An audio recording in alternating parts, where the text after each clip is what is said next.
Josefa. Ay, kamag-anak niyo po.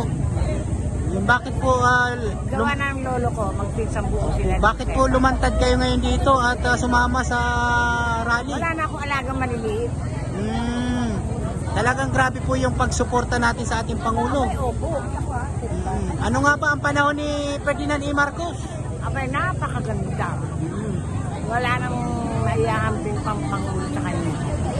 Maganda siya magpalakad. Kaya lang talaga maraming sumisira. Maraming sumisira. Papayag ba kayo na sirain muli ang mga Marcos? Hindi na. Kauli-uli ang Marcos na yan. Kauli-uli ang Marcos na yan.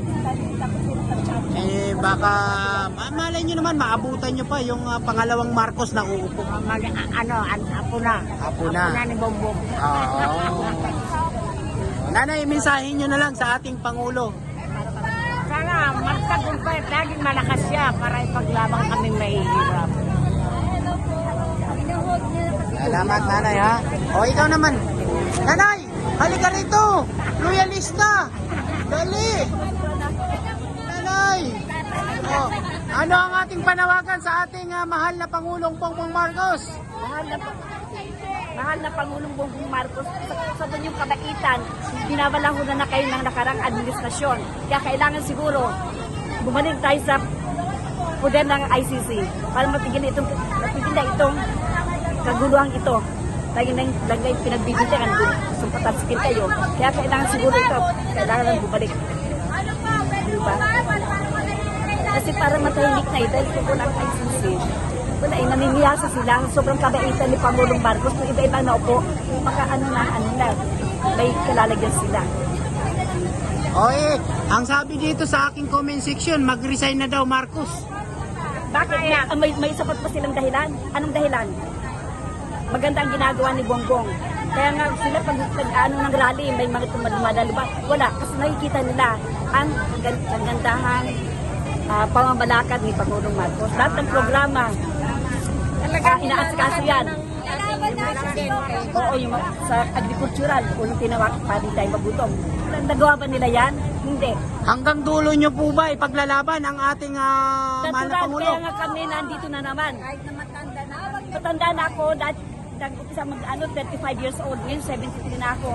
Akala ko makakapagpahinga na ako sa bahay, ngayon maglalali pa ulit. Gusto ko malaman kasi pag narinig nyo ba yung sinasabing Marcos, resign ko ba pakiramdam ko? Ay, galit na galit ako kung nasa bayan ko. Talagang susuportahan namin. Protect PBM. Forever. Bakit pa yung mga rally sa kabila? Bakit wala para tahimik lang po kayo? Ano po yung problema? Kami, siyempre hanggat pinitiyan muna naman sitwasyon. Hanggat hindi pa namin kumikasakwan, kung presente pa kami dahil ang daming sumusuporta. Ilang percent ang suportado si Marcos? 31%, sila 20% na lang. Nasa Octa Research yan. Sabi ng mga DDS, wala daw nagawa ang Marcos. Papayag ba kayo? Kayo ang nagawa ninyo. Ano, hindi pa sila, pagkabulag ba sila, mga DDS? Nagbubulag-bulagan sila. Ayaw nilang tanggapin ang katotohanan na marami nagawa si Bongbong. Alam mo yung sa... May nagawa si Ama. Ano ba nagawa nila? Sumagot niya sila. Ano nagawa nila? Yung mga farmers nila, tulungan ba nila? Hindi nila tumingin sa iba. Hindi, tingnan nila ang sarili nila bago tumingin sila sa iba. Pero si Bongbong napakatalino. Lahat ng foreign dignitaries, iniimbita siya sa ibang bansa. Bakit? Kilala siya na matumahusay magpalakad ng gobyerno. Tumaas ang ating, tumaas ang ating rate. Diba? Ma'am, anong masasabi nyo kay Pastor Kibuloy? Ay, naku, lumabas-labas na siya sa kanyang lungga. At panagutan niya. Panagutan niya ang kanyang ginawa. Yung mga biktima ninyang ginawa, ano na? Kaya na kung wala siya kasalanan. Lumabas siya. Lumabas siya. Ang mga biktima. Nakakaya eh. Hindi nung binabaliw wala ang Senado, ang Kongreso. Ano gusto mong nangyari? Diba? At kay Vice President Inday Sara po, ano po masasabi natin bilang isa? Sana Sana ang DepEd, ayaw niyang mag-resign siya. Ayusin niyang pamamalakad sa Dipura. Nasaan yung mga pondo ng pang-anan. Diba? Yan ang tanong. sa mga teacher na Wala na, yung mga sinasabing, ng mga teacher. yung mga sinasabing, ano tawag doon, yung mga papel, sa DepEd na hindi na ipamigay. Magkano daw? Bayaran daw kayo? Bayaran daw! Salamat naman, babayaran kami. Walang bayad, walang bayad. Ito may nagko-comment, bayaran daw ang loyalista!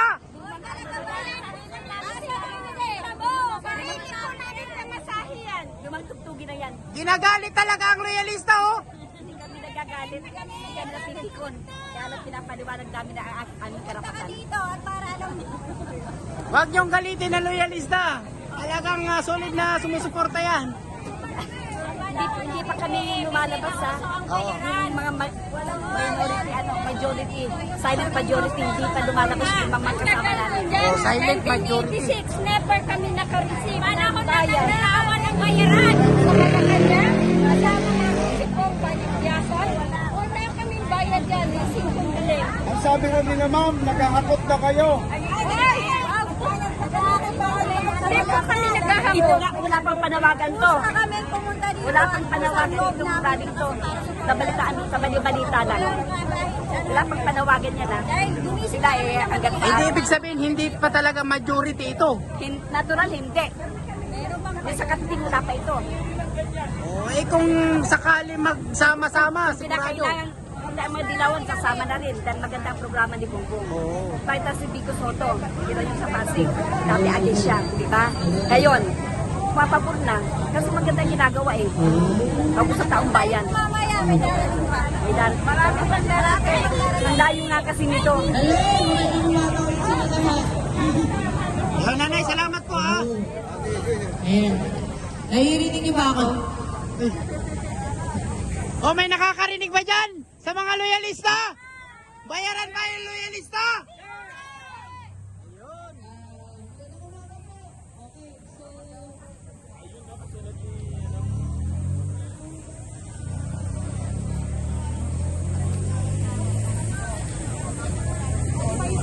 Sino kayong namupunta sa dalawa?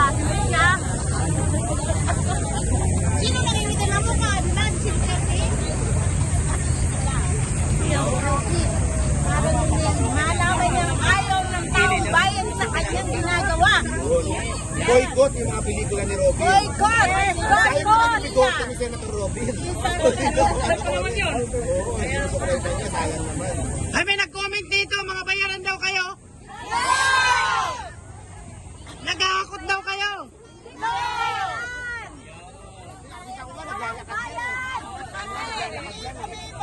Hindi kami bayad! O, sabay-sabay, hindi kami bayad. Hindi kami bayad! Hindi kami bayad! Hindi kami bayad!